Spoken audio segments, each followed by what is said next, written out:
Every year at the USD graduation commencement ceremony, hundreds of students line up in cap and gown to receive their diplomas and embark on life's journey. A guest speaker imparts words of wisdom. Then for the final send-off, alumni, faculty, and students participate in the time-honored tradition of singing USD's Alma Mater, or the Pioneer Song, a song revered for its connection with the history of South Dakota and a celebration of USD as an institution of higher education. In 1862, the University of South Dakota was founded as a land-grant institution following the conclusion of the United States-Dakota War in Minnesota Territory. That same year, Abraham Lincoln sanctioned the hanging of 38 Dakota men in what would become known as the largest mass execution in United States history. Pushing further westward over the vast prairie of what is now known as South Dakota, the United States government promoted treaty signing with Sioux tribes, ceding lands and often taking them by force. Sacred Sioux sites, such as the Black Hills, were further jeopardized when gold was discovered in 1874. The further intrusion of white settlers erupted into outright warfare. By 1890, all but a few bands of the Sioux Nation were confined to reservations.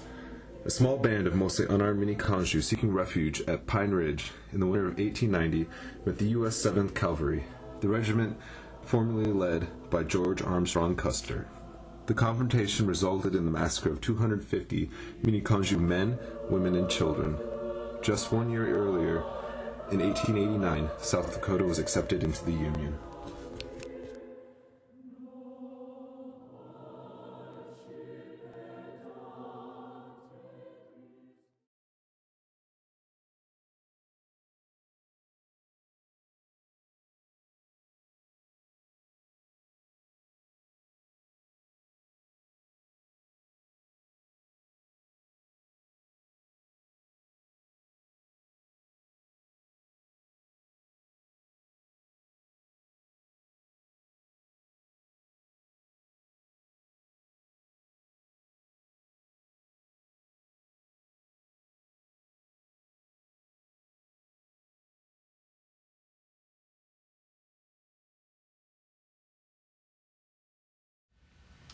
What our response as an academic department would be to this alma mater. No different than perhaps schools like Stanford that had Stanford Indians, or Mankato State University that had Indians.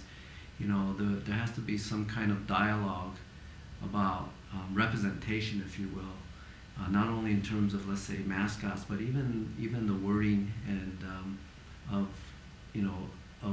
an alma mater song, things like that. Like how are we reflected in that particular song, if you will?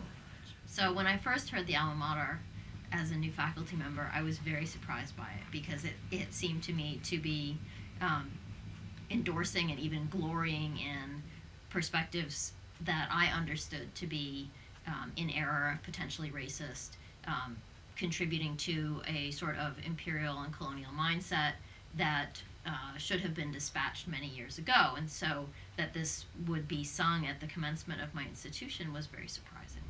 Well, it's called the Pioneer Song, so right away I knew that it was basically coming from one point of view. And as I read through this song, I really saw the reflection of manifest destiny and taking over the land that was here.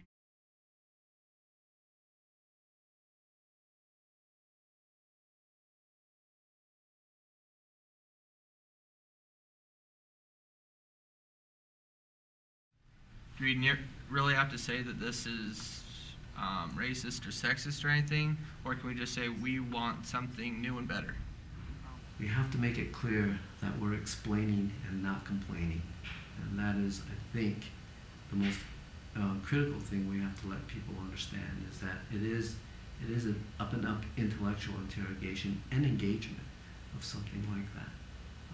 It's not new, by the way. I mean, alma mater songs, mascots, the way admissions has been handled throughout the country has often been up for interrogation. So this is nothing new. It's just the time has arrived, perhaps. for us to really look at that and engage it. I'm not from South Dakota, so this may be a stupid question, but could you tell me what inaccuracies are in it? It obviously depicts a time when Native people, particularly Lakota people and Dakota people in the state of South Dakota, were very much on the margins. So, for example, terminology like pioneer, wilderness, etc., convey a certain attitude that there was a settlement in this area in which Native peoples were totally dismissed or marginalized on that.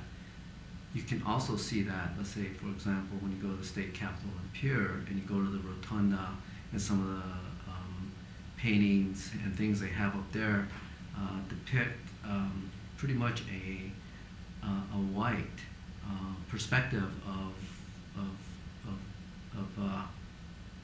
their coming to this part of the northern plains. It totally marginalizes indigenous peoples. The first two sentences, South Dakota, how dear to thy children thy name, how daring the tales oft retold.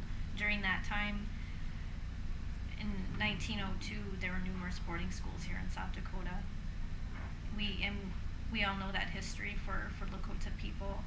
And then I began thinking of the history as well. In 1890, this was Wounded Knee, and this song was written only 12 years after that.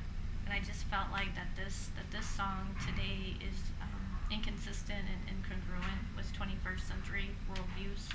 The time that this was made was the time when the Native Americans were supposed to be non-existent any longer.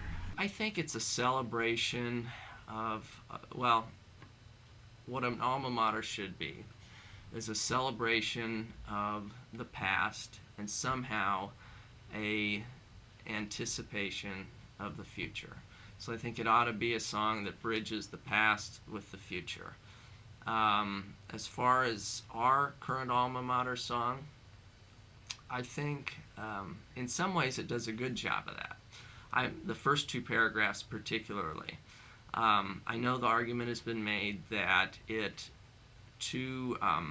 too much about just South Dakota history in the alma mater. And I understand that perspective, but I think the history of South Dakota as a state is also important to the history of USD as an institution. So I do think it's appropriate that that's mentioned in the alma mater song. I like the second paragraph that talks about the days of our youth and coming with our dreams to thy shrine, because I think again that ties the old with the new. Mm-hmm. There's definitely a difference between cultural pride and ethnocentrism, and to me I feel that if an institution such as USD takes a song and sings it over and over and over again, especially in a state that that we do have a good representation of Native people in our population, that it's basically leaving out that population and saying, to me, it's saying that we won over and over again.